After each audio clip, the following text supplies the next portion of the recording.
Merci beaucoup. Eh bien, écoutez, bonjour à nouveau à tous, à toutes et à tous.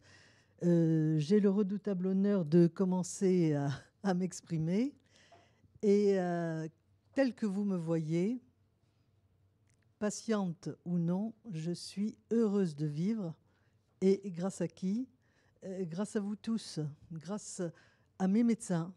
Donc, je tenais d'abord à dire haut et fort, comme chaque fois que j'interviens, que si je suis vivante et en bonne forme, c'est grâce à vous. Voilà, donc je vous en remercie. Et je suis donc diabétique de type 2. Je suis extrêmement observante, toujours au cachet pour l'instant.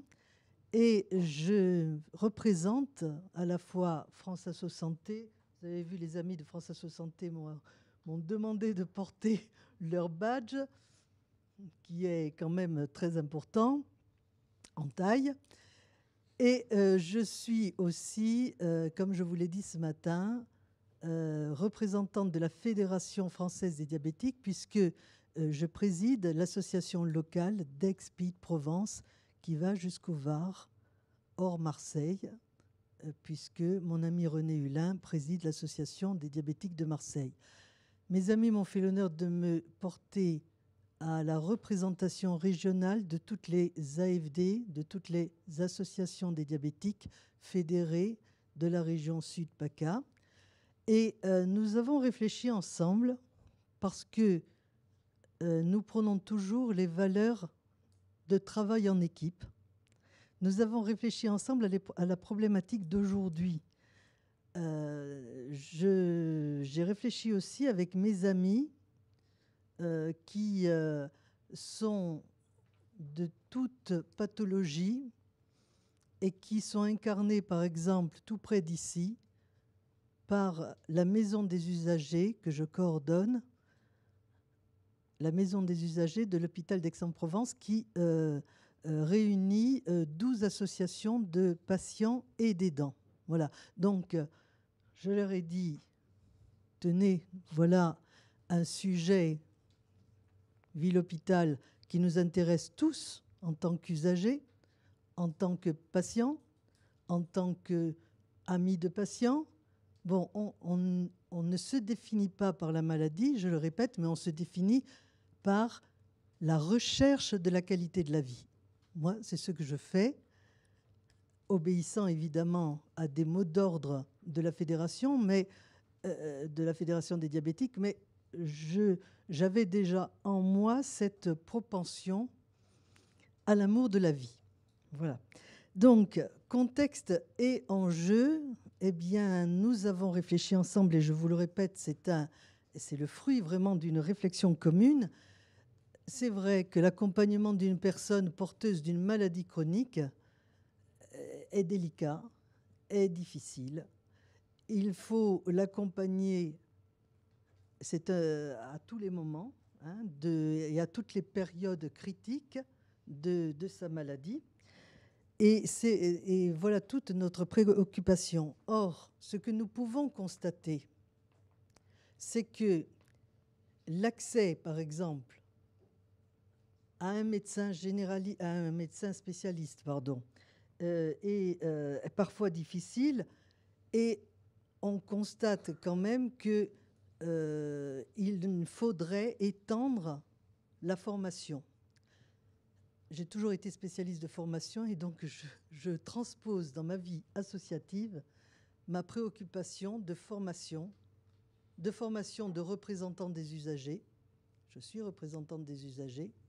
Pour pouvoir parler dans les instances où s'exerce la démocratie sanitaire, il faut pouvoir être formé, mais aussi de formation des spécialistes qui nous maintiennent en vie et qui font que nous arrivons à profiter de la vie qui nous est donnée. On parle toujours bien de ce qu'on connaît. Je peux vous dire que la prise en charge globale, à notre avis, la prise en charge globale des patients doit être facilitée par de nouveaux modes d'accompagnement et de rémunération. Voilà la clé de voûte de notre réflexion. Si je parle des patients diabétiques, vous savez qu'il y a presque 4 millions de patients diabétiques, exactement, toute proportion gardée, 3,7 millions de patients diabétiques traités pharmacologiquement, mais près de 90% d'entre eux sont atteints, comme moi, de diabète de type 2. Or, j'ai sorti les chiffres, 87% des sujets traités pour un diabète de type 2 en France sont suivis par un médecin généraliste. Donc, nous, ce que nous voudrions, c'est que la prise en charge d'une maladie chronique soit vraiment optimisée.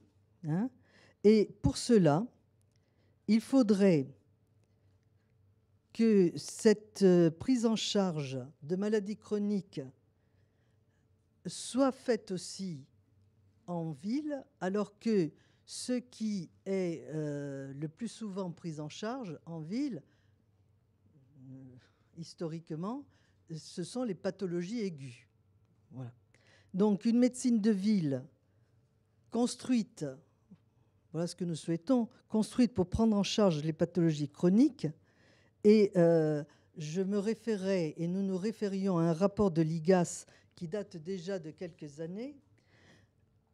On constate un manque de coordination des soins, respect inégal ou défectueux des recommandations des bonnes pratiques de surveillance ou de traitement par les professionnels de santé, gestion passive des patients, faible soutien à l'autocontrôle par les patients de leur maladie.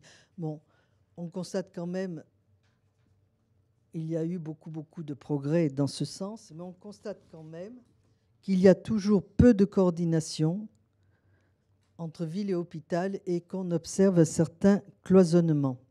Or, si on fait le ratio accompagnement-coût, manque d'accompagnement-coût d'un patient, eh bien, il y a de quoi se dire qu'il faut faire des progrès.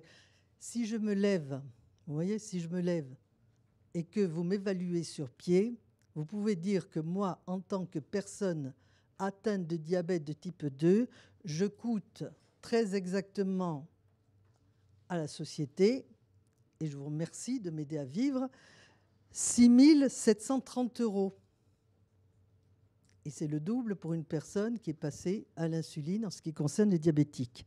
Donc, ce que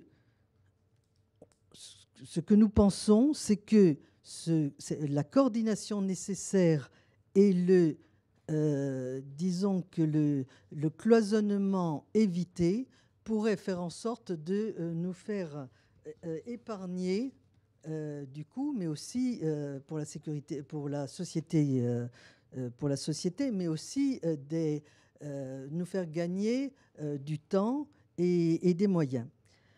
Un besoin d'accompagnement, accompagner une personne porteuse de maladies chroniques à chaque étape de sa vie et prévenir les complications grâce à une prise en charge adaptée et globale, effectuée par des équipes, doit être facilité par, ce que nous pensons, une rémunération forfaitaire qui valorise la pratique pluridisciplinaire et les temps de coordination. À un moment donné, une personne, un docteur a dit ce matin que l'équipe de soins primaires, ce n'était pas simplement le médecin traitant, le spécialiste, etc. C'était aussi tous les acteurs de santé qui pouvaient aider à la prise en charge. Cela passe par le pharmacien, référent de proximité aussi, l'infirmier, tous les acteurs et professionnels de santé qui peuvent nous entourer. Donc, un patient qui souffre de maladies chroniques, pour nous, doit avoir ce qui manque maintenant, à notre avis, autour de lui, une petite équipe avec un généraliste, son spécialiste, un endocrinologue par exemple, son diététicien, son infirmière, son podologue, son ophtalmo. Vous avez vu, nous positionnons en termes de possession, mais ce n'est pas cela. C'est en termes de relations et d'accompagnement optimal. Voilà. À cette occasion, donc, je disais, une rémunération au forfait pour la prise en charge à l'hôpital des patients en maladie chronique serait et sera la bienvenue. Des mesures s'imposent. Les soins primaires sont donc compliqués. C'est compliqué, mais à notre avis, c'est essentiel. Et comme l'a dit Madame Ricom, nous avons envisagé quelques solutions, mais qu'on abordera juste très rapidement. Pour nous, derrière chaque hypothèse de travail, il y a une action. Par exemple, mettre en place une rémunération forfaitaire lorsque les professionnels exercent dans le cadre de structures coordonnées et d'équipes telles qu'elles sont définies dans le Code de la sécurité sociale. Action aussi, co-construire le contenu et les indicateurs d'évaluation du forfait de maladies chroniques à l'hôpital, comme ça sera le cas pour le diabète. Action, promouvoir, c'est ce que je vous disais ce matin, nous sommes pour la promotion du dossier médical partagé, ce carnet de santé numérique. Nous allons, la loi de santé 2022 parle et fait la place au numérique. Et c'est vrai que, au-delà des difficultés de logiciel, ce carnet de santé qui serait alimenté par les patients, ça c'est notre point de vue, pourrait être un merveilleux instrument qui permettrait et qui faciliterait la coordination de soins pour un patient quel qu'il soit. Une autre action, mettre en place, intégrer le spécialiste libéral dans les équipes de soins primaires, notamment pour la prise en charge, par exemple dans notre cas, de patients diabétiques de type 2. On assurerait ainsi la coordination ville-hôpital, notamment à la suite d'un épisode de complications, mais on faciliterait aussi l'accès à une consultation d'urgence au moment d'un épisode aigu, comme la complication d'un pied diabétique, par exemple. Favoriser aussi, c'est notre souhait, le transfert de savoir et le partage d'expérience entre le médecin généraliste et le spécialiste. Voilà, donc une coordination accrue. Et une autre action, mettre en place un projet expérimental pour renforcer l'autonomie du patient. Vous savez que nous, notre mot d'ordre à la Fédération des diabétiques, c'est être acteur de sa propre santé. Nous sommes une fédération acteur de santé, mais ce que nous ambitionnons, c'est que chacun ou chacune des personnes atteintes de diabète ou de porteuses de maladies chroniques soit vraiment actrice, je mets cela au féminin, de sa santé. Bon, pourquoi ? Parce que moi, quand on me dit, quand on fait des stands de sensibilisation à une maladie, on entend « non, je suis… » Ce n'est pas la peine que vous m'informiez ou que vous me sollicitiez, je suis traité par mon médecin. Bien sûr qu'on est très bien traité par nos médecins. Mais moi, j'ajoute, j'aide mon médecin à bien me traiter. Voilà, c'est par la connaissance fine que j'ai de mes propres réactions et de ma propre expérience. Voilà ce que je voulais vous dire, tout en vraiment exprimant toute la reconnaissance des patients et des usagers de santé aux professionnels que vous êtes. Parce que, je le répète, si nous avons une certaine qualité de vie et même une qualité de vie certaine, eh bien c'est grâce à vous. Je vous remercie.